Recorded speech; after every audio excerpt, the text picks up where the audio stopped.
Hello, welcome to the Bentleigh Report. I'm Gary Peer. I'm Leon Guzenfitter. And we are wrapping up June 2019 here in the July edition, Leon. Yes.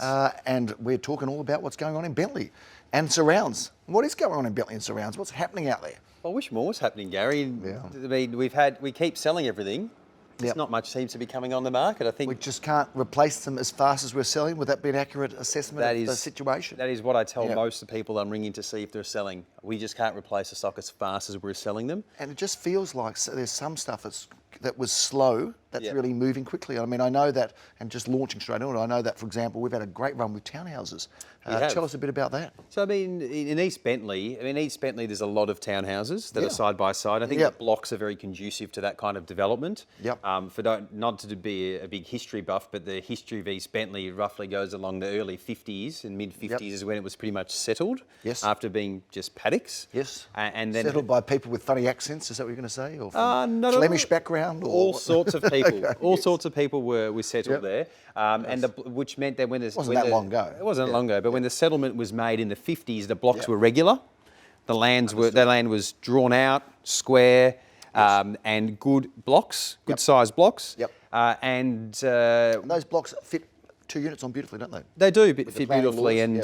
But if fast forward 60, 65 years, a lot of those it was generally settled by young couples, starting families.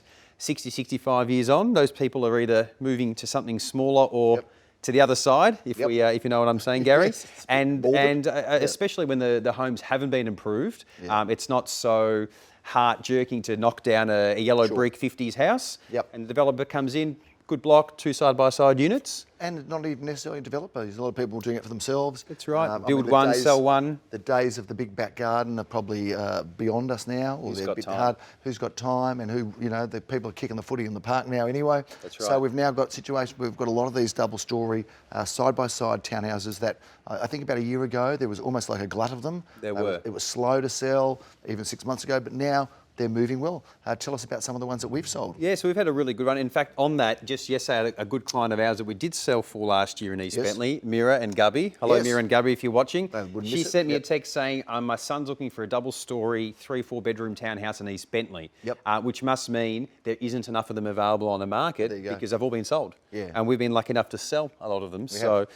We had 2 very good results in Wooleye Avenue. Yeah, we did. Unfortunately, didn't sell on auction day, but Mark in Adan did a great job to clean both of them up for a very, very good price, which I'm having a look to see as we can't exactly mention, but I think the owners were very happy with the offer that we got on both of them. Mark Kirkham also sold 31A and B in Jasser Street. He sold both of them in recent times. We had a fantastic auction in Mervin Street at the start of May, where we sold it on auction day. We did. A lot of these townhouses, even if they don't sell an auction, I find not long after, they're getting sold. Some of the other feature sales that we've had over the last month, do you want to share them with us? Yeah, well, I was personally involved in a sale in Clapperton Street in Bentleigh, it's funny that if you stand at the property in Clapperton Street, across the road diagonally is East Brighton, literally across the footpath is East Brighton. So it's the furthest westest part of Bentleigh. And we had a terrific, I'd almost say a house, even though it was attached on one wall on a corner block. It was right at the end of the street, wasn't it? End of the street, very quiet, beautifully done development. It was done by Brave Developments. So Dave and Greg, 2 lovely guys, and hope we can work for you in the future. Shout out to them. And while the price again is undisclosed, it was north of $1.5 million, which just shows that there is that sort of price point going, still strong in Bentleigh. And even psychologically getting to East Brighton, no more than I'd say 100 metres away, Lior and Aviv had a fantastic sale at 18B Thomas Street, which sold $10 short of 1.7 million. A very odd, we can disclose that one, a very odd price. But I thought it was $10 short of how much? 1.7, so 16999.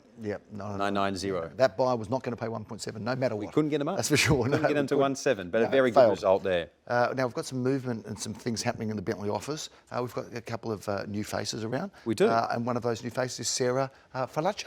here she is, looking good and doing some great things in Bentleigh, local in the area. She's a local mum. Her kids went to the local school. She's worked in a little She's while. been in the real estate industry in the local area in recent years in Centre Road. So we're very lucky to have her come on board. Yep. And she comes in a previous life from an interior design background. Yes, so she's actually very helpful, not only in selling properties, but in giving clients advice on how to make them look the other day their best. we're looking at a very nice home in East Bentleigh that's probably had the furniture's a little bit older, and she can already see the vision that I only realise when it is done and looks good. I say, yep, that looks good, but she can see the before and what needs to be done. So she's got a really strong addition with her skill set there. We're very happy to have Sarah on board and looking forward to her doing great things. Adding some value. And there's also some things happening in our property management department. That's right. Some exciting news that we're going to be revealing on GPTV on the sister program next week. So tune into that as well. But we've got some exciting things going on. We have now Vanessa McGlynn, who has joined the Bentleigh property management team. Now, Vanessa McGlynn has been with us for, I think, 10 years. She's a bit of a property management legend. Club. She's joined the 10-year club, of which we have, I think, about 25 people at the table. So for those viewers that may be interested, we have a very big team of people who have been with us for 10 years plus. We all go out for lunch every year and celebrate and pay homage to them. And I think there's something like 25 people there. And there's a 20-year club too, which is growing also. But we're doing some great things with property management. Tell us a little bit about that part of our business. So, I mean, we've kind of... Vanessa's come on board officially now, but she's been helping look after the Bentleigh clients for the last year and a bit since we started. So it's really great to now have her, as of next week, come and consider in our office. She's also joined by... Can we say another name, or will let us say names? No, we can't. We can't say. No, we so won't. next week we'll say, but we've got a couple other people coming. So the Gary P. Bentleigh family is growing at a fast rate. It is. And it's exciting, you know. How many are up there now? Or how many will there be? There will be, I'm trying to think, there's going to be probably 11 of us in the office. So that's not bad in a year. Not bad, things are moving. So if you're watching now, you've got an investment property and you're not necessarily happy with your agent, or you've got something you're thinking of renting out, give us a call because we'd love to have it, but we've got some very experienced and qualified people to look after it as well. What have we got coming up for sale? Any juicy listings coming up? I know it's a bit quiet this time of year, but surely we've got a few to review and talk about. We do. And a listing that me and you went and signed up, and we've got coming up, which we're pretty excited about, is 13 Coronation Street. What a great house that is. That's in Brighton. In East Brighton. East, yes. Tell us a little in bit a quite about little... I don't think we've got any images to put on the screen. We don't have any images, but a little... If you're looking for a period home with a north-facing yard and a pool that's in good order and has some good period features, and you're sort of around that $1.5 million mark, give us a call. We might even be able to give you some more information and a floor plan about it. But that's coming to the market straight after school holidays finish. It's a bit of a sneak preview just for the Bentleigh show viewers, because no one else really knows about that except a few of our select clients. That's and right. now anybody watching this show. Anything else coming up that you want to talk about that's exciting, that's on the horizons, Leon?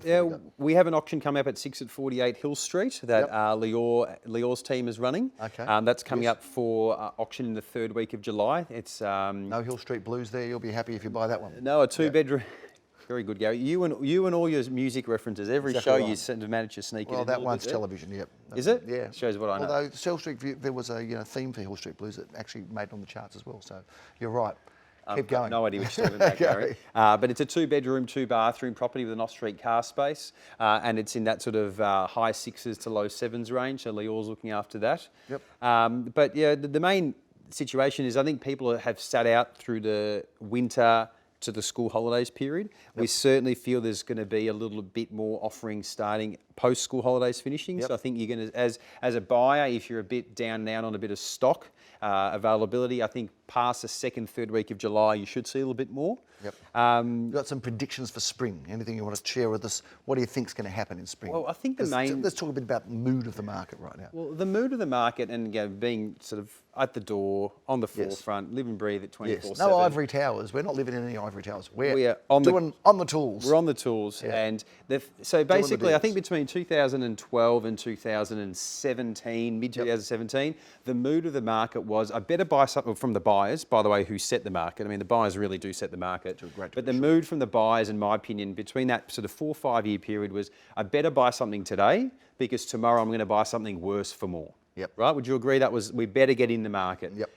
Some legislative changes to lending. Yes. A little bit more difficult to borrow money. The mood in probably a 6 to 9 month period quickly changed.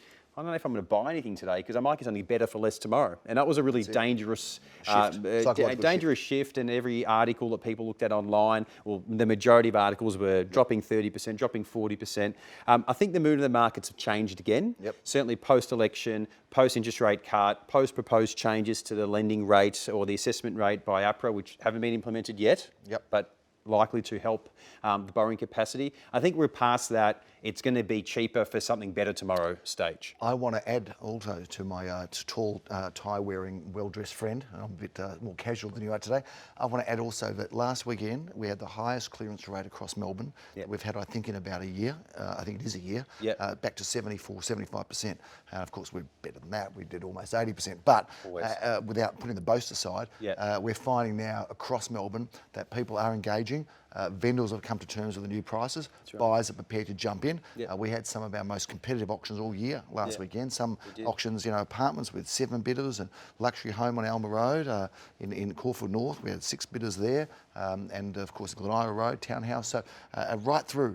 So we're finding that there is some good competition right across the market, not just in those areas, but also, of course, in Bentleigh, Bentleigh East, Ormond, McKinnon, Brighton East, Glen Huntly. We're finding and Carnegie, there's some really good competition going on there now. So if you think of selling, you might want to get in before the busy spring, because I always like those months like August, September, before there's a big onslaught of volume.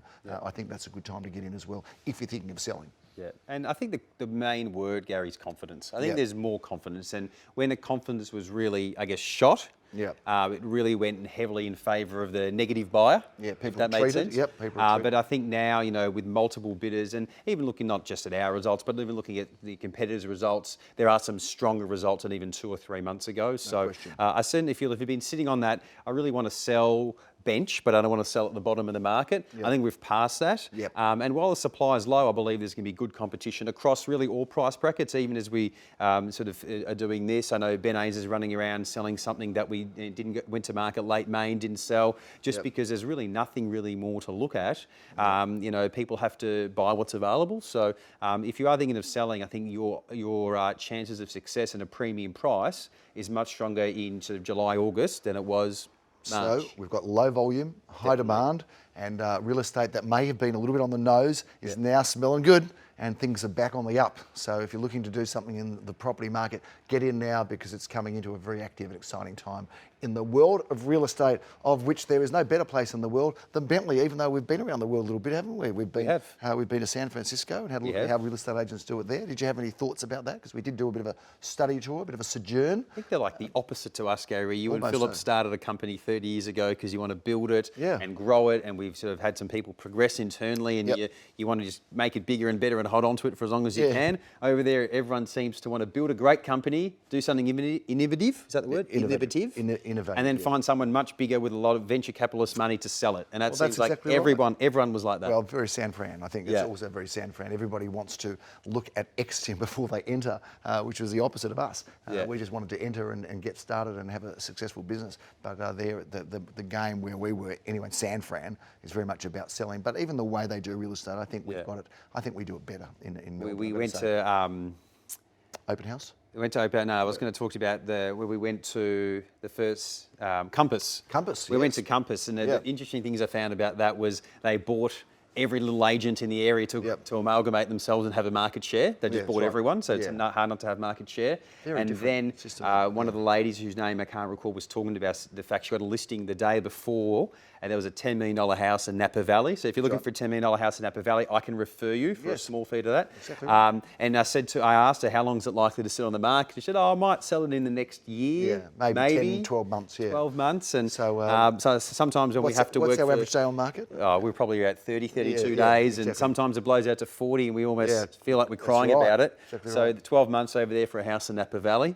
And then I went to Cabo. We did, and we shared some great ideas and heard some great ideas from a variety of speakers, some of them American. But when we go far and wide and travel around, and we're prepared to make that sacrifice in the interest of our business and the industry, not that Philip isn't necessarily always so happy about it, I've got to say that every time we come back to Australia, I think we do it well here. I think we've got great real estate, great marketing, great practices, great practitioners, and of course, fantastic buyers and sellers. So thank you for tuning in to the Bentleigh Report for this wrap of June 2019. I'm Gary Peer. I'm Leon Guzenfitter. We'll see you next time. Bye-bye.